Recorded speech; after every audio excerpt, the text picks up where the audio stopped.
லூக்காவின் சுவிசேஷம்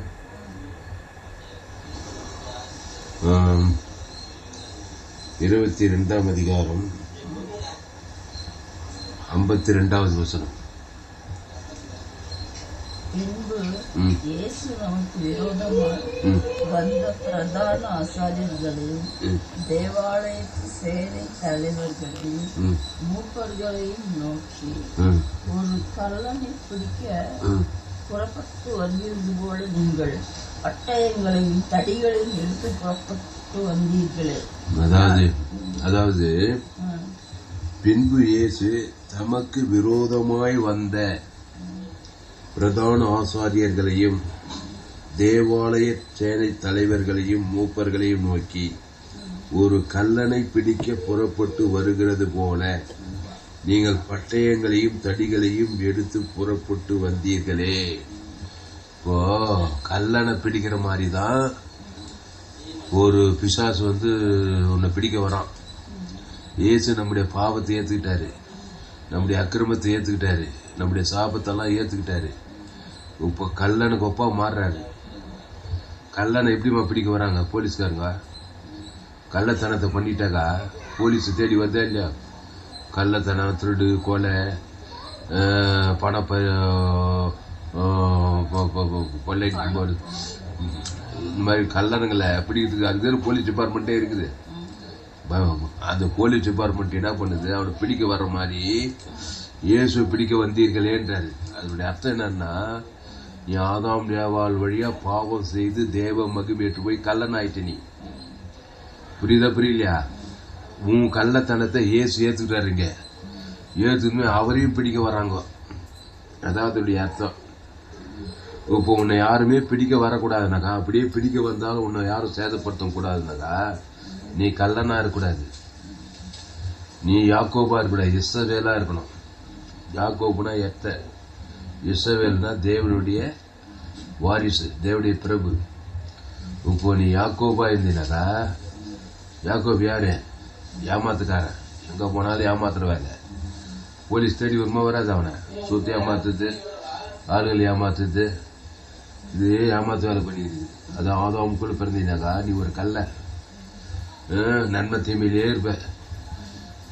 கண்டிப்பா அசுத்தாவிகள்லாம் தேடி வரும். வியாதிகள், வறுமைகள், தரித்திரங்கள், அசுத்தாவி எல்லாம் உனக்கு கண்டிப்பா தேடி வரும். இதுக்கெல்லாம் நீ தப்பணும்னா நீ கள்ளத்தனத்திலிருந்து மனம் திரும்பி கிறிஸ்துக்குள்ள உன்னை ஜீவ விச்சத்துக்கு வரணும். அந்த ஜீவ ரத்தத்தை தேவன் தனக்கு உலகத்துக்கு ஊத்தினா கள்ளன் தேடி வர மாட்டான். கள்ளனாகி பிசாசு வர வர விருத்தி உண்டாகும். கர்த்தரை நான் எக்காலத்துல சோத்தரிப்பேன், அவர் துதி எப்போதும் வாயில இருக்க. சரி, அந்த பாயிண்ட். இப்போ லூக்கா 22ஆம் அதிகாரம் 55 பின்பு இயேசு தமக்கு விரோதமாய் வந்த பிரதான ஆசாரிகளையும் தேவாலய சேனை தலைவர்களையும் மூப்பர்களை நோக்கி, ஒரு கல்லனை பிடிக்க புறப்பட்டு வருகிறது போல. இது பாரு, நீ கள்ளி, நான் கல்ல, ஆதாம் ஏவாள் வழியா. புரியுதமா? நண்பத்தையும் அறியத்தக்க யாரு? ஏவாள். பிசாசு கள்ள வார்த்தை கேட்டதுனால கள்ளம் போய் பிடிக்கிறான். பிடிச்ச அவன் வேலையெல்லாம் திறறான், கொள்றான், அழிக்கிறான். தண்டனை, நியாய தண்டனை, சிறைச்சாலை, இதெல்லாம் வருதா இல்லையா? இப்போ இயேசு அந்த மாதிரி ஆகுறாரு. ஏன்னா நம்முடைய பாவத்தை ஏற்றுக்கிறார். லூக்கா 22ஆம் அதிகாரத்தில் சிலுவைக்கு போகிற நேரத்தில் பிதா கைவிடுறாரு, இவர் அவரை கைவிடுறாரு. உடனே என்ன ஆகிறாரு? பாவத்தின் சம்பளம் மரணம் வருது பாருங்க. இப்போ ஒரு கல்லனை பிடிக்க, அந்த அடல இந்த வேர்டு, ஒரு கல்லனை பிடிக்க புறப்பட்டு வருகிறது போல. அப்போ உலகத்தில் எத்தனை பாவம் செய்கிறவன் பிசாசினால் உண்டாயிருக்கிறான். இந்த பாவம் செய்கிறவன் யாரு? பாவம்னா பீடி பிடிக்குது, பொடி போடுறது, விபச்சாரம் பண்ணுறது, வேசித்தனம் பண்ணுறது, கொலை பண்ணுறது மட்டும் நினைக்காது. ஆதாமுக்குள்ள இருந்தாவே நீ ஒரு கல்ல. நன்மை தீமை அறியத்துக்கு அந்த கனி புஷிக்கினால கல்லன் ஆயிட்டியா? உன்னை பிடிக்க வரும். உன்னை பிசாசு வியாதி பிடிக்க வருமா? தரித்திரம் பிடிக்க வருமா? சாபம் பிடிக்க வருமா? வராதா? வருமா? ஆதாமின் சிந்தை மரணம் கிறிஸ்துக்குள்ள இருந்தால் தான் வராது. வந்தாலும் உன்னை சேதப்படுத்தாது. விலைதான் விலையிலையா? இப்போ இல்லைன்னா அது எப்படி வந்தாங்கன்னா பாரு, ஒரு கல்லனை பிடிக்க புறப்பட்டு வருவதோடு நீங்கள் பட்டயங்களோடும் தடிகளோடும் பட்டயங்களையும் தடிகளையும் எடுத்து புறப்பட்டு வந்தீர்களே. பட்டயங்களும் தடிகளும் எடுத்து தடுக்க முடியாது. நீ ஆவிய உலகத்துல பட்டயங்களும் தடிகளும் வந்து என்ன பட்டினா நியாயத்தை இருக்கு. வாழ்க்கையே வெறுப்பாரு, சாபங்களும் பாவங்களும் ஈடேறவே முடியாது. அதான் குழந்தைனாக்கா. ஆனாதான் கிறிஸ்துக்குள்ள வந்துடணும். கிறிஸ்து ஜீவ வச்சதுக்கு நீ தேவன் தனக்கு உலகத்தை கொடுத்தீங்கன்னா இது அப்படியே மாதிரி தேவதூதரும் பசுத்தாவியானவெல்லாம் உன்னை தேடி வருவாங்க. வந்து உன்னை உயர்த்தி உன்னை மேன்மைப்படுத்தி உன்னை ராஜாவாக்கி யோசனை சிறைச்சாலிலிருந்து விடுதலையாக்கி எகிப்துக்கு அதிபதியாக்கி மோசேவை ரட்சகனாக்கி ஆபிரகாம சகல காலத்தில் ஆசிர்வதிச்சு ஈசா காசு யாக்கோபெல்லாம் பாரு 18 ஆண்டுக்குள் நீதிமான் ஆக்கப்படுறாங்க. பசுத்த தேவ வர வர விருத்தியாரங்களா இல்லையா? நீதிமான்கள் ஆட்டுக்குட்டி ரத்தத்தின் மூலமா பழைய ஏற்பாட்டில். இப்போ புதிய ஏற்பாடு இயேசு கிறிஸ்து ரத்தத்தின் மூலமா நீ நீதிமான் ஆயிட்டீங்கன்னா பாவத்திலிருந்து விடுதலை ஆயிட்டீங்கன்னா தேவதூதர் வந்து உன்னை உயர்த்தி ஏற்றி வருவாங்கம்மா. வருவாங்களா வர மாட்டாங்களா? கிறிஸ்து எனக்கு ஜீவன் அப்படி சொல்றான். இனி நான் இல்ல இயேசுவே எனக்கு பவுல் சொல்றான். பவுல் ஆசிர்வதிக்கப்பட்டானா இல்லையா? பெரிய ரட்சகனா தான் பாரு. அநேக ஆசிர்வதிச்ச பெரிய எழுப்பில கொண்டு வரான். ஆனா அவன் சொல்றான் பாவிகளும் பிரதான பாவியா இருக்கும்போது கல்லனா தான் திறதும் கொண்டதும் ஐக்குதுமாவே இருந்தான் பாரு. இப்போ 53வது வருஷம். நான் தினந்தோறும் தேவாலயத்தில் உங்களுடனே இருக்கையில் நீங்கள் என்னை பிடிக்க கை நீட்டவில்லை. இதுவோ உங்களுடைய வேலையும் அந்தகாரத்தின் அதிகாரமாய் இருக்கிறது என்றார். 53வது வருஷம் படி. நான் தினந்தோறும் தேவாலயத்தில் உங்களுடனே கூட இருக்கையில் நீங்கள் என்னை பிடிக்க கை நீட்டவில்லை. நான் தினந்தோறும் தேவாலயத்தில் உங்களுடனே இருக்கையில் நீங்கள் என்னை பிடிக்க கை நீட்டல. ஒருவனும் அவர் மாதிரி கை போடவில்லைன்னு போடுது யோவான்ல. அவருடைய வேலை வருகிற வரைக்கும் யோவான் 7ஆம் அதிகாரத்தில் யோவான் 7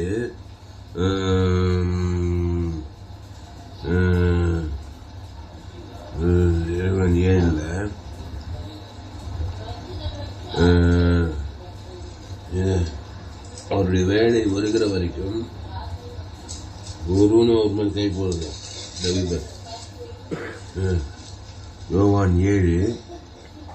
அப்பொழுது அவரை பிடிக்க வகை தேடினார்கள். ஆனாலும் அவருடைய வேலை இன்னும் வராதபடியினால் ஒருவனும் அவர் மேல் கை போடவில்லை என்குது. 7:30. அவருடைய வேலை என்னது? இது பாரு, எல்லாருடைய பாவத்தை ஏற்றுக்கொள்ளுகிற வேலை. பிதாவாகிய தேவன் என்னைக்கு கைவிடுறாரு அன்னைக்குதான் அவர் பாவமாக்கப்படுறாரு. இவர் அவரை கைவிடுறாரு. நீ கூட பிதாவாகிய தேவன் ஜீவனுடையவர். இந்த ஜீவ விச்சத்துக்கு அணியை என்னைக்கு ஒட்டியோ அன்னைக்கு ஃபுல்லா அசுத்தாய் கூட பிடிக்கும். புரியுதம்மா? அதுதான் ஜீவ விச்சத்துக்கு அணியில. அதனால்தான் என்னுடைய எல்லா சோ ஏ ஜீவன் வேதாகம சத்தியம். என்னைக்கு ஜீவ பிதாவை இயேசு விட்டாரோ அன்னைக்கே கை போட வர்றாங்க. பட்டைங்களோடு தடிகளோடு அவரை பிடிக்க வராங்க, கல்லனை பிடிக்கிறது போல. அதான் சொல்றாருங்க. நான் தினந்தோறும் தேவாலயத்தில் உங்களுடனே இருக்கையில் நீங்கள் என்னை பிடிக்க கை நீட்டவில்லை. அப்ப எப்படி இருந்தாரு? ஜீவன்ல இருந்தாரு, ஜீவ விச்சத்துக்கே இருந்தாரு. 7 லூக்கா 22:53. நான் தினந்தோறும் தேவாலயத்தில் உங்களுடனே இருக்கையில் நீங்கள் என்னை பிடிக்க கை நீட்டவில்லை. இதுவோ உங்களுடைய வேலையும் அந்த காலத்தின் அதிகாரமாய் இருக்கிறது என்றார். இதுவோ உங்களுடைய வேலைன்னு பிதாவா இதை எமை போய் கைவிட்டாரம்மா. இவரே பிதாவே இந்த பாத்திரம் என்னை விட்டு நீங்க கொடுமானால் நீங்க படி செய்யும். ஆயினும் என்னுடைய செத்தல்ல உம்முடைய செத்தம்ட்டாரு. அப்ப பிதாவினுடைய செத்தம் என்ன? நீ சிலுவைக்கு போய் தான் ஆகணும். பாவத்தை ஏத்துக்கணும், சாபத்தை ஏத்துக்கணும். மரத்திலே தூக்கப்பட்ட எவனும் சபிக்கப்பட்ட கிறிஸ்து நமக்காக சாபமானார். 2:5 நாம் அவருக்குள் தேவனுடைய நீதியாக பாவம் அறியாத நமக்காக பாவமாக்கினார். அக்கிரமக்காரர் ஒருவராக எண்ணப்பட்டார் என்ற வேதவாக நம்முடைய அக்கிரமங்கள் ஏத்துக்கிறாரு. இப்போ அவர் கல்லனை பிடிக்கிற மாதிரி பிடிக்க வரணுமா வரக்கூடாதா? அப்ப அதான் சொல்றாரு லூக்கா 22:53. நான் தினந்தோறும் தேவாலயத்தில் உங்களுடனே இருக்கேன், நீங்கள் என்னை பிடிக்க கை நீட்டவில்லை. ஏன்? நன்மை தீமை அறியத்தக்க கனியை ஏத்துக்கல. அவரு ஜீவ வச்சதுக்கு கனியிலே இருக்கிறாரு. அவரும் கை நீட்ட முடியாது. சபிக்கணும் ஆஸ்வதிக்கிறாரு, பகைக்கணும் நன்மை செய்யறாரு, சத்துருக்களை சிநேகிக்கிறாரு, உங்க துன்பப்படுத்துவதற்கு ஜபம் பண்றாரு. சபிக்கணும் ஆஸ்வதிக்கிறார். ஜீவ ஜீவரத்தம் குத்தனம் ஆஸ்வதிக்கிறாரு. நானே நல்ல மேய்ப்பு ஜனங்களுக்காக ஜீவல தேவ நீதி தூக்கிற பரலோகமே அதை கொடுக்குறாரு. சபிக்கணும், நிந்திக்கணும், தூச்சிக்கணும். அதனால யாருமே கை நீட்ட முடியல. அவரை யாருமே அவர் பிடிக்க முடியல. எந்த சாபம் பிடிக்கல, எந்த வியாதி பிடிக்கல, எந்த தருத்தம் பிடிக்கல. யாரும் அவரை கொல்ல முடியல. அவர் உயிர்த்தெழும் ஜீவனை ஆதாம் முழு வளர்த்து குத்துட்டு போயிட்டே இருக்கிறாரு தேவாலயத்தில். அதுவும் சொல்றாரு லூக்கா 22 51 தினந்தோறும் தேவாலயத்தில் உங்களுடனே இருக்க நீங்கள் என்னை பிடிக்க கை நீட்டவில்லை. கை நீட்ட முடியாது, கை நீட்ட முடியல. ஏன்னா ஜீவனையும் பரிவு ஜீவனை கொடுத்துட்டு போயிட்டே இருக்கிறாரு. அப்போ நீட்டவில்லை.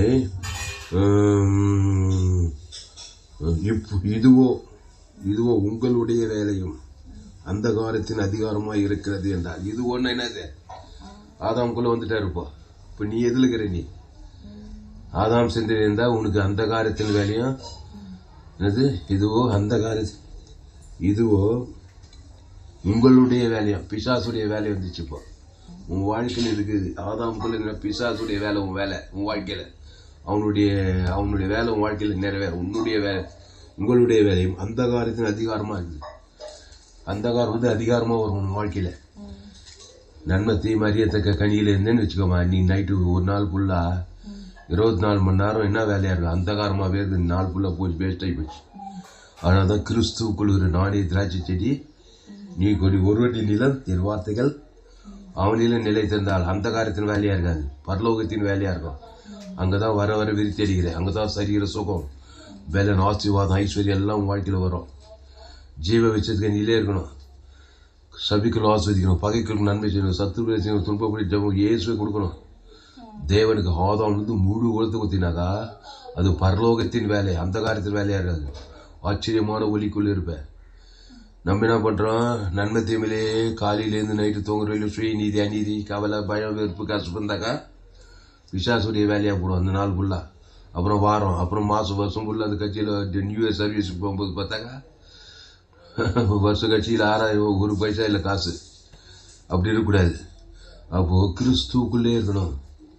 கிறிஸ்துவை தேவன் தனக்கு ஆதாம் முழு உலக கொடுத்தா பசு தாவியானுடைய வேலை. பசு தாவி எங்கேயும் அங்கே விடுதலை, சாபத்திலிருந்து பாவத்திலிருந்து மறு தரித்திலிருந்து தேவதூதர்கள் வேலை. அப்படிதான் ஆபிரகாம் கர்த்தரை நான் எக்காலத்துல சோதரிப்பேன். அவர் துதி எப்போதும் வாயில இருக்கும். தாவீது வர வர இப்படி செஞ்சுட்டே போறான். என் நாவு நாள்தோறும் உமது நீதியும் உமது துதியும் சொல்லிக்கொண்டு அவர்களுடைய தொகை எண்ணி முடியாதான். எக்காலத்துல என் நேரத்துல துதி தோத்திரம் ஆராய்ச்சி கிறிஸ்து கடுத்த காரியங்கள் தேவன் தனக்கு உலகத்துக்கு அவர் என் நாவு நாள்தோறும் உமது நீதியும் உமது துதியும் சொல்லிக்கொண்டே இருக்கின்றான். அப்போ இயேசு கிறிஸ்துக்குள் ஆமன்ற வாக்கு தத்தங்களை தேவன் தனக்கு ஆதாம் முழு உலகு கொடுத்தா அது பசு தாபியாவுடைய வேலையும் தேவதூதர் பணிவிடையுமா இருக்கும். அப்போ அவர்கள் அவரை பிடித்த பின்பு பிரதான ஆசாரியனுடைய வீட்டில் கொண்டு போய் விட்டார்கள். பேதுருவும் தூரத்திலே பின் சென்றான். அவர்கள் முற்றத்தின் நடுவிலே நெருப்பை மூட்டி அதை சுற்றி உட்கார்ந்த போது பேதுருவும் அவர்கள் நடுவிலே உட்கார்ந்தான். அப்பொழுது ஒரு வேலைக்காரி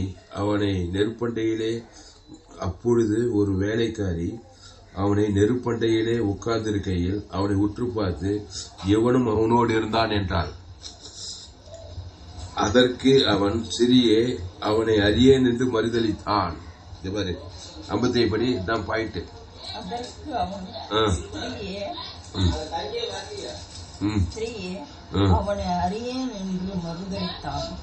அப்போ பேதுரு என்ன சொல்ற, அதற்கு அவன் சிறியே அவனை அறியேன் என்று மறுதளித்தான். இவனும் பாவி ஆயிட்டான். இங்க பாரு, இயேசு மறுதளித்தா பாவியா இல்லையம்மா? இயேசு மறுதளிக்கலாமா? மறுதளிச்சானா என்ன?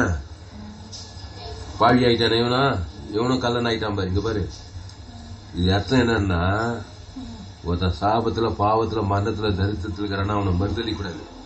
அவனுக்கு ஜீவனையும் பரிபூர் ஜீவனை கொடுக்கணுங்க. ஆனா அந்த பேதுரு என்ன பண்ணல, கொடுக்காம மறுதளிச்சிட்டான். இப்ப இவனும் கல்லன் ஆயிட்டானா? இவனுக்கு சாப்பிட்றமா இருக்காதா? இவனும் சாபத்துல பாவத்துல போயிட்டான். அர்த்தம் என்னன்னா, ஒரு ஆதாம் வழியா ஒருத்தன் சாபத்துல பாவத்துல மரணத்துல இருந்தா அவனை மறுதளிக்காத. அவனுக்கு என்ன பண்ணணும், மறுதளிக்க கூடாதுன்னு என்ன பண்ணான், ஜீவ ரத்தத்தை கொடுக்கணும். அப்பதான் நீ நீதிமான. இயேசு சாபத்துல பாவத்துல மரணத்துல இருக்கிறாங்கம்மா ஜனங்க, மத்திய மாறுக்கால எல்லாரையும் மறுதளிச்சு இருந்தாரு, ஜீவனை குத்துந்தாரா? அதனாலதான் அவன் நீதிமான். ஒருவன் கைப்பாடு பாரு இயேசு மேல. அப்போ முழு உலகத்துல ஒரு ஆளை மறுதளிச்சா கூட நீ அநீதிமான ஆகிட்ட, நீயும் பிசாசுகிட்ட போய் மாட்டி வச்சுட்டான். முடிச்சா புரியலையா? சிலுவையில இயேசு பாவமாக்கப்பட்டார், சாபமாக்கப்பட்டார், தரித்திரமாக்கப்பட்டார். பட்டைகளோடு தடிகளோடு வந்து நிற்கும் போது இந்த பேதுரு என்ன பண்றான், மறுதளிக்கிறானா இல்லையம்மா? மறுதளிச்சு நின்று பாரு. உன்னை சுத்திக்கிற ஜனங்களும் ஆதவங்குள்ள சாபத்தில் பாவத்தில் மரணத்தில் தரித்தில் இருக்கிறாங்க. மறுதளி கூடாது, ஜீவனை கொடுக்கணும். ஜீவரத்தை கொடுத்து அவங்க காப்பாற்றுற வேலை பாடுறான்னா இவன் என்ன சொல்ல பாரு. அதற்கு அவன் சிறிய அவனை அறிய நின்று மறுதளித்தான். சற்று நேரத்துக்கு பின்பு வேறொருவன் அவனை கண்டு நீயும் அவர்களின் ஒருவன் என்றான். அதற்கு பேதுரு மனுஷனே நான் அல்ல என்றான். ஏறக்குறைய 1 மணி நேரத்துக்கு பின்பு வேறொருவன் அவனை பார்த்து மெய்யாகவே இவனும் அவனோடு இருந்தான் என்று இவன் கலிலேயன்தான் என்று சாதித்தான். அதற்கு பேதுரு மனுஷனே நீ சொல்லுகிறதை அறியேன் என்றான். அவன் இப்படி சொன்னவுடனே சேவல் கூவிற்று. 3 முறை மறுதளிக்கிறான். மறுதளிக்கும் சத்தியம் மன்னம் தொடங்கினான்னு இன்னொரு சுவிசேஷம் பார்க்கலாம். உடனே அப்போது கர்த்தர் திரும்பி பேதுருவை நோக்கி பார்த்தா, சேவல் கூவுகிறதுக்கு முன்னே நீ என்னை 3 தரம் மறுதளிப்பாய் என்று கர்த்தர் தன்னுடைய சொன்ன வசனத்தை உடனே பேதுரு நினைவு கூர்ந்து வெளியே போய் மனம் கசந்து அழுதான்.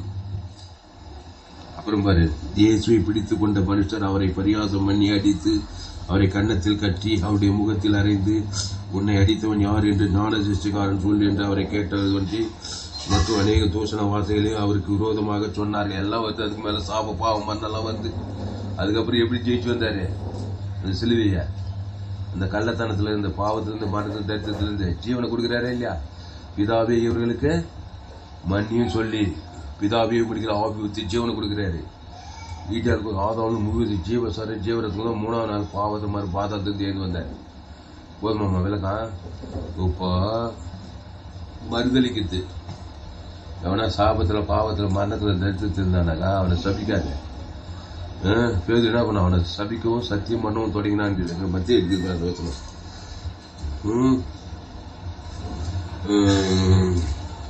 அவரை சபிக்கவும் சத்தியம் பண்ணவும் தொடங்கி அவரை அறியன்றான்.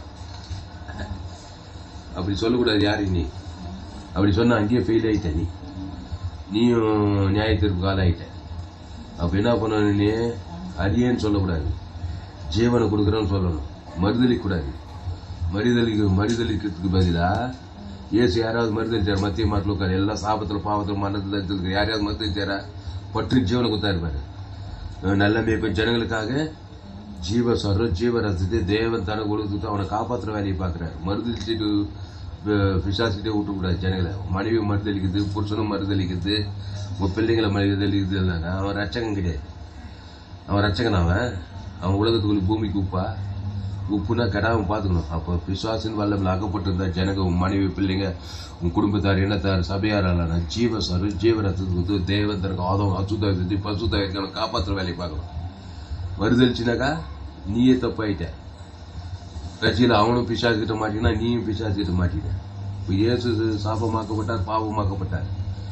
இவனும் மறுதளிக்கிறான், இவனும் பாவமாக்கப்பட்டான். பேதுரு 2 பேருமே நஷ்டம் பாரு.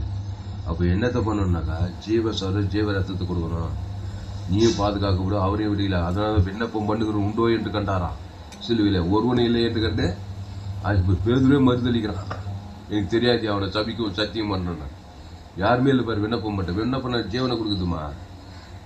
பாவத்தின் சம்பளம் மரணத்தில் சிக்கிக்கணும். ஜீவன தேவன் தனக்கு கொடுத்தா விண்ணப்பம் ஜபம் பண்ணுறது. அப்படி யாருனா இருப்பான்னு பார்த்தா ஒத்தனும் இல்லை. பேதுருவாக பண்ணுவான்னு பார்த்தா அவனும் 3 முறை மறுதளிக்கிறான். தெரியாது அவரை சபிக்கவும் சத்தியம் பண்ணவும் தொடங்கினான்னு. கட்சியில் என்னாச்சு, அவருடைய நீதி அவரை தாங்கிச்சின்னு போட்டு வச்சுப்பாரு. சிலுவையில் அவரே ஜீவனை கொடுக்குறாரு.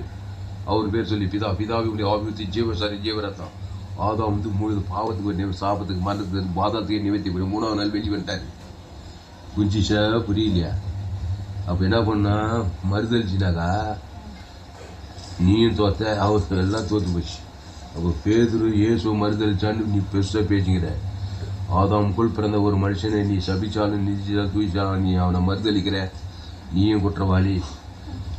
மறுதளிக்கூடாது. இயேசுவை தந்துள்ள இவ்வளவாய் உலகத்தில் அன்பு கொண்டார். சாபத்தில் பாவத்தில் மரணத்தில் தரித்திரத்தில் சிக்கி கொண்டவனை மறுதளிக்கூடாது. அவனுக்கு இயேசு செஞ்சவன் பாரு. தேவன் தனக்கு ஆதாம் முழுத்து அசுத்தாயிட்டு 10 போயிட்டே இருக்கணும். இயேசு நானே நல்ல மேய்ப்பன் ஜனங்களுக்காக ஜீவனையே கொடுக்குறாரு. யாரையாவது மறுதளிச்சார்? அவன் மத்திய மாத்திர தெய்வன் பிசாஸ் மறுதளிச்சார? திபுருவாதக்காரன், பெரும்பாடு உள்ள திலான வியாதியஸ்தர் யாராவது மறுதளிச்சாரா? அகோபியம் அன்பு காட்டாரு. அவர் ரட்சகர். அவங்களுக்கு நன்மை தீமறிய சாக கிடக்கிறாங்க. சாபத்தில், பாவத்தில், மரணத்தில், தரித்திரத்தில், கூட்டுகள், செவிட்டுகள், யாருமே ஜீவ கண்ணுக்கு, ஜீவ காது, ஜீவ ஆற்று, ஜீவ லங்ஸ், ஜீவ கிட்னி தேவனுக்கு தனக்கு உலகத்தை கொடுக்குறாரு. பிதாவா ஆதாம் முழு காப்பாற்றுறாரு. அந்த இயேசு இப்போ உனக்கு கொள்ளுகிறார். அதனால் மாமியார் சபிக்கிறது, புருஷனை சபிக்கிறது, நாத்தனார் மூத்த குடும்பத்தை, வீட்டாரே, சத்துரு எல்லாம் சிலுவையில் தான் இருப்பாங்க. உன்னை சபிப்பாங்க, நிந்திப்பாங்க, தூச்சிப்பாங்க. நீயும் சேர்த்துன்னு மறுதளிச்சக்கூடாது. எனக்கு தெரியாது, அவர் யாருன்னு எனக்கு தெரியாதுன்னு போயிட்டு இருந்தாங்க. நீ ஊழிக்காரன், அட்டுழிக்காரன். அப்போ ஜீவனை கொடுத்து, ஜீவ ரத்தத்தை கொடுத்து அதை தேவன் தனக்கு ஆதாம் அசுத்தாயத்துக்கு பசுத்தாய் கொடுத்துட்டு போனோம். ஒரு மனுஷன் எருசலேமிருந்து எரிகோவுக்கு போயில கல்லர் கையில் அகப்பட்டான். ஆசாரி என்ன பண்ணா, நல்ல சமாரியம் கதையில் பக்கமாக வெளியே போயிட்டான். அதுக்கப்புறம் லேவியன் போகிறான், அவனும் பக்கமாக வெளியே போகிறான். ஒரு சமாரியம் போய் என்ன பண்ணான், கண்டு மனத்துறைக்கு கிட்ட வந்து எண்ணெயை திராட்சை வார்த்து அவன் தன் வாகனத்தில் ஏற்றுக்கொண்டு சத்திரத்துக்கு கொண்டு வந்து விட்டான் பாரு. அவன் தான் இவனை போல இருந்தாரு. ஊழியக்காரன் மறுதளிக்குது, சபிக்குது. அரசியல்வாதி சரியில்லை, ஊர் சரியில்லை, நாடு சரியில்லை, அரசியல்வாதி சரியில்லை, இதெல்லாம் மறுதளிக்குது. இவனே குற்றவாளி ஆகிடும். ஜமலமா அப்போது இயேசுவை போல இருக்கணும். அப்புறம் இயேசு என்ன பண்ணாரு, சுற்றி முற்றி பார்க்குறாரு. சிலுவையில் அறியும்போது விண்ணப்பம் பண்ணுகிறவன் உண்டோ என்று கண்டேன், ஒருவனும் இல்லை என்று நான் ஆச்சரியப்பட்டுட்டாரான். ஒரு விசேஷம் இல்லைங்க. இயேசு சாபமாகி, பாவமாகி, மரணமாகி, தத்திரமாகிட்டாரே. நம்ம பாவத்தில், சாபத்தில், மரண தத்திர ஜீவ நல்ல ஜீவ சரிஞ்சு தேவன் தனக்கு ஆதம் அசுத்தாயத்துக்கு பசுத்தாயத்துக்கு காப்பாற்றணுமே. நமக்கு யாராவது தேவடைய ஜீவனை கொடுப்பான்னு ஒருத்தனை இல்லை. பேதுரு கொடுப்பானு இவனும் மறுதளிச்சிட்டான். கட்சியில் என்ன செய்ய ஒரு ஏசைல் அவருடைய நீதி அவரை தாங்கிட்டு, அவருடைய முழுமை அவரை ரசித்தது போடுது. அவர் ஜீவ ரத்தத்தை தேவனுக்கு ஆதாம் முழு அவரே 3ஆம் நாள் வெளியில் விட்டார். அவருடைய ரத்தம் அவரே விடிய பாதாத்து விடியல. அந்த ஜீவ ரத்தத்தை நாம் பண்ண நாமளும் விடியல ஆகலாம். தேவன் தனக்கு ஆதாம் முழு உலகத்துக்கு, குடும்பத்தாருக்கு, இடத்தாருக்கு, தேசத்தாருக்கு இயேசு ஜீவன், பரிபூர்ண ஜீவன். அதனால தான் என்னுடைய எல்லாத்தையும் ஜோயே ஜீவன் வேதாம பேஸ்புக்கில் போங்க, துளசிராம் தாமஸ்ன்னு சர்ச் பண்ணுங்க, யூடியூப்ல போங்க, ஏஎல்சி வெல்லூர்னு சர்ச் பண்ணுங்க, ஒரு சேனல் எஃப்ஜிசி வெல்லூர்னு ஒரு சேனல் இருக்குது. இந்த சேனலெல்லாம் சப்ஸ்கிரைப் பண்ணி கொடுங்க. கடைசி நாள் ஏப்பில் தேவன் உங்கள் வல்லமையாக பயன்படுத்துவா. உலகத்தில் எங்குமே விலை ஏற்பட்ட சத்தியம் ஜெவனு பசுதாவே இந்த அறிவான நாளில் எங்களோடு கூட பேச ஒவ்வொரு வார்த்தையை நன்றி செலுத்துகிறோம். பயப்படாதீங்க, கலங்காதீங்க, தீயாதீங்க. ரோமர் 3:23 படி எல்லோரும் பாவம் செய்து தேவ மகிமையற்றவளாகி அடுத்த இலவசமாக கிறிஸ்துவின் மீட்பை கொண்டு நீதிமான் ஆயிடலாம். யாரையும் மருதிலே கூட ஆதாம் 2வது முழு உலகத்துக்கு ஜீவசாரி ஜீவராத்தவங்க தரையில் சிலுவையில் அவருக்கும் ஜீவசாரி தேவன் தனக்கு ஆதாம் முழு கொடுத்தாரு. வீட்டுக்கார கொடுத்தாரு. ஆதாம் முழு கொடுத்து கொடுத்தாரு. 3ஆம் நாள் பாவத்துக்கு பாதாளத்துக்கு வெளியே வந்துட்டார். 3 விஷயம் உலகத்தையே வாங்கிட்டாரு. அந்த ஜீவனில் தேவ நீதி ஜீவத்தில் இயேசு சுவாமியோட பரலோக ராஜ்யமே இருக்குது. இயேசு சிலுவையில் யாருமே மறுதளிங்க பாரு. பிதாவையும் உலகில் ஆவிப்பித்து ஜீவசாரி பிதாவும் கொடுக்குறாரு. அந்த ஜீவ விச்சத்துக்கு அந்த ஜீவனில் தேவ நீதி உயிர்த்தெழுக்குது. அதை சபிக்கணும் கொடுக்குறாரு, பகைக்கு கொடுக்குறாரு, நல்ல எல்லாருக்கும் கொடுக்குறாரு. இந்த பேதுரு மாதிரி இயேசு மறுதளிக்கல் பாரு. யாரையும் எல்லாரும் குத்தாரே இல்லையா ஜீவசாரி ஜீவரத்தான். ஆனால் அந்த பேதுரு மட்டும் சபிக்க ஒரு சத்தியம் பண்ண தோணும். மூட்டப்புறம் மறுதளிக்கிறான். பேதுருக்கு இயேசுக்கு அவ்வளோ வித்தியாசம் பாரு. அதனால தான் பேதுரு மாதிரி இருக்கக்கூடாது. ஜனங்களை மறுதளி சபிக்கிறோம், நிந்திக்கிறோம், சாபத்தில் பாவத்தில் மனத்தில் மறுதளிச்சு இருந்துட்டாக்கா உன் ஊழி வெற்றிகரமாக இருக்காது. பிசாசு ராஜ்யமாக தான் இருக்கும். ஒரே போராட்டமாக இருக்கும் ஊழியம் வாழ்க்கை. இப்போ இயேசுவை போல இயேசு நல்ல இப்போ ஜனங்களுக்காக ஜீவஸ்வரஜம் சபிக்கிறோம், ஆஸ்வதிக்கிறார், பகைக்கு நன்மை செய்கிறார், சத்துக்களுக்கு ஜீவஸ்வரஜ் ஜீவரத இயேசுக்கு சாப்பிட்ட வாக்குத்த பரலோகத்தையே கொடுக்குறாரு.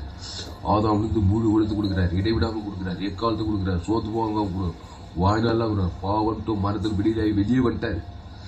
சிலுவையில் சாபமானார், பாவமானார், தரித்திரமானார், வியாதியானார்.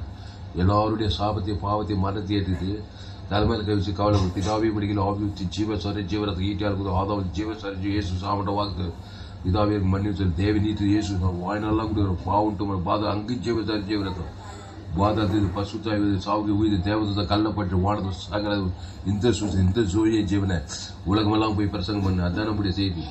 நம்முடைய செய்தி என்ன செய்யுது? ஜோயே ஜீவன் வேதா ஃபேஸ்புக்கில் போங்க, துளசிராம் தாமஸ் யூடியூப்பில் போங்க, ஏஎல்சி வெல்லூர் சர்ச் பண்ணுங்க, ஒரு சேனல் எஃப்ஜிசி வெல்லூர் ஒரு சேனல். இந்த சேனலெல்லாம் சப்ஸ்கிரைப் பண்ணி கொடுங்க. துளசிராம் தாமஸ் இந்த சேனலெல்லாம் சப்ஸ்கிரைப் பண்ணி கொடுங்க. கடைசி நாள் தேவன் வல்லமையாக படி. யாரையும் மறுதளிக்காதீங்க. மறுதளிச்சிங்கன்னா தோற்று போயிடுங்க. நீங்கள் முதல்ல நியாயத்திற்கப்படுவீங்க. கடிந்து கொள்ளுங்க, புத்தி சொல்லுங்க, எச்சரிக்கை. ரொம்ப மோசமாக விலைக்கிறீங்க. இயேசு சாப்பிட ஆனால் நல்ல மீட்பை ஜனங்கள் ஜீவஸ்வரஜ் இயேசு சாப்பிட பரலோகத்தை கொடுத்து காப்பாற்றுறாரு. சாபத்தில் இருக்கிறோம், பாவத்துக்கு இருக்கிறோம், பிசாசு வல்ல நகப்பட்டவங்கெல்லாம் யாரும் இயேசு மறுதளிக்க மாட்டுறாரு. நானே நல்ல மீட்பை ஜனங்களுக்காக ஜீவசார் உங்கள் பிள்ளைங்களுக்கு ஆதாம் மூலமாக பிறந்த சாபத்தில் பாவத்தில் குடும்பத்தார் இனத்தார் தேசத்தார் உயர்ந்த இருக்க சபையில் விசுவாசி இயேசு கிறிஸ்துவின் பரிவு தேவ நீதி உயிர்த்தல் கொடுங்க. அவன் பேர் சொல்லி தேவனுக்கு ஆதாம் மூணு அசுத்தாய் பசுத்தாய்க்கு தேவத்தை ஒரு படிவு நீ கிறிஸ்துக்குள்ளே சொல்லிட்டு போயிட்டே இருங்க. அவரே திராட்சை செய்தி நீங்கள் கூடிய ஒருவன் நீளும் வார்த்தை நீளும் மிகுந்த கடி ஆசீர்வாதகடி ஜீவ உலகம் ஜீவவானம் ஜீவசார ஜீவரத்தம் எல்லாம் நன்மத்தையும் அறியத்துக்கு ஷாக் எடுக்கிறாங்க. பட்டைகளோடு தடிகளோடு பிசாசு குடும்பத்தில் பட்டது சாபத்தில் பாவத்தில் மரணத்தில் அசுத்தம் இருக்கிறாங்க. இயேசு சிலுவையில் நம்முடைய சாபத்தை பாவத்தை மரத்தை ஏற்றுக்கொண்டார். அவர் சிலுவையில் பிதாவே பிடிக்கல ஆவியத்தை ஜீவசாரி ஜீவரத்தம் கொடுக்கிறார். ஈட்டல் ஜீவசாரி ஆதாம் தும்புவது கொடுத்து பாவன்ட்டு மருந்து விடியில் பசு தேவதூர் வந்து எல்லாரையும் 3 அமௌண்டான உலகத்தை வாங்கி பல்லவத்துக்கு போய் சேர்த்தார். கத்தா இந்த சத்தியத்துக்கிட்ட ஒவ்வொரு அப்படி ஆஸ்வதிக்கப்படி ஜெபிக்கிற கத்தாய் ஒரு மாபெரிய கொண்டு வரும்படி ஜெபிக்கிற கத்தாய் யாரையும் நாங்கள் மறுதளிக்காமல் இயேசு ஜீவன் பரிவிஜயில் தேவன் தனக்கு ஆதாம் முழுவதுக்கு உலகத்தில் 816 கோடி ஜனங்கள் 140 கோடி குடும்பத்தார் இனத்தார் தேசத்தார் மாம்சமானி அவருக்கு இயேசு ஜீவன் ஆதாம் 2வது இருக்கிறது இயேசு ஜீவன் பரி இயேசு சாப்பிட வாழ்த்து அவங்க இலக்கிற தேவன் தனக்கு ஆதாம் முழுவது அசுத்தாக்கி பசுத்தாக்கி கிராமங்களில் பட்ட தேசம் அலையிலேயே பூமி எங்கும் தேசங்கள் தோறும் பசுத்தாய் தேவதூர்களை கற்றுக்கிற நீங்கள் உலகத்துக்கே ஒளி பூமிக்கு உப்பின்னு சொல்லியிருக்க தாய் சத்தியத்துக்கிட்ட ஒவ்வொரு நீங்கள் ஆஸ்வதிக்கப்படி ஜெபிக்கிறது. எந்த பாவம் இயேசு ரத்த சகல பாவத்தை நீங்கள் சுத்திக்கிறது. சிலுவையில் எல்லா பாவம் நீங்க போச்சு. இயேசு எல்லா சாபம் எல்லா பாவம் எல்லா மரணம் எல்லா தேவம் எல்லா பாதம் நீங்க போயிடுச்சு. அந்த ஜீவசார் இயேசு சாப்பிட்ட பல்லோகமே இருக்குது. அந்த பிதாவாகி தேவன் கொடுக்குறாரு. ஆதாம் முழுவதும் கொடுக்குறாரு. சபிக்க நின்று தூசி பதவி எல்லாரும் கொடுக்குறாரு. இயேசு மறுதளிக்க மாட்டார் யாரையும். முழு உலகம் பாவட்டுமான பாதத்தை விடையில பசுத்தாய் இந்த சூழ்ச்சி உலகமெல்லாம் போய் பிரசங்கம் பண்ணு கிராமங்கள் தோறும் பட்டம் தேசங்கள் தோறும் சொல்லியிருக்காரு கத்தா. இந்த சத்தியத்துக்கிட்ட ஓட்டி அப்படியே பயன்படுத்தி ஆஸ்வதிக்கும்படி ஜெபிக்க கத்தா ஒரு மாபெரிய கொண்டு வரும்படி ஜெபிக்கிறோம். இயேசு நாமத்தில் எல்லா ஜபலியும் இருக்கும் எங்கள் ஜீவனில் நல்ல பிதாவே ஆமென். கர்த்தருக்கு மகிமை உண்டாவதாக. என்னுடைய பெயர் பாஸ்டர் துளசிராம் தாமஸ். பரிபூர்ண ஜீவன் சபை சோலோன் பகுதியில் எங்கள் சபை நடக்குது. ஒவ்வொரு நாட்டையும் ஆன்லைன் மூலமாக இந்த செய்தியில் ஃபேஸ்புக்கில் போங்க, துளசிராம் தாமஸ் சர்ச் பண்ணுங்க. யூடியூப்பில் போங்க, ஏஎல்சி வெள்ளூர் சர்ச் பண்ணுங்க, அதை சப்ஸ்கிரைப் பண்ணிக்கொள்ளுங்க. இன்னொரு சேனல் FGCI வெள்ளூர்னு ஒரு சேனல் இருக்குது. ஒரு சேனல் துளசிராம் தாமஸ். இந்த சேனலெல்லாம் சப்ஸ்கிரைப் பண்ணிக்கொள்ளுங்க. உங்கள் நண்பர்கள் பிள்ளைகளும் 100க்கு 100 ஜீவமாக உலகத்தில் எங்குமே விலையேற்பட்ட சத்தியங்கள் உங்கள் நண்பர்கள் பிள்ளைகளுக்கெல்லாம் ஷேர் பண்ணுங்கள். குறைந்தது ஒரு 100 பேருக்காவது இந்த செய்தியை ஷேர் பண்ணுங்கள். இதை நிமித்து நிச்சயமாக நீங்கள் ஆஸ்வதிக்கப்பட்டீர்கள். கர்த்தர் உங்களை ஆஸ்வதிப்பார். இந்த செய்தி மூலமாக கர்த்தர் உங்களோடு கூட பேசியிருக்கார். கர்த்தர் உங்களோடு கூட பேசி உங்களை உற்சாகப்படுத்தியிருப்பார். ஆனால் கர்த்தரை கனம் பண்ணுங்கள். கர்த்தரை கனம் கர்த்தருக்கு காணிக்கை செலுத்துங்கள்.